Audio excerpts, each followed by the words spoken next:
To fix this yellow or orange screen issue on Realme GT 8 Pro, first of all, we need to go to settings. Once you open settings, we can scroll down again and then go to display and brightness. Scroll down one more time and this time choose the eye comfort and sleep. And over here you might have one of these options available. So we have the bedtime mode, AI eye comfort, and standard eye comfort.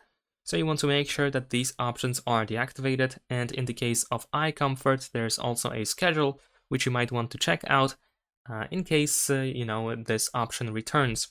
Also, we have the adaptive tone, which might adjust colors of the display, so you might want to turn it off as well if that bothers you.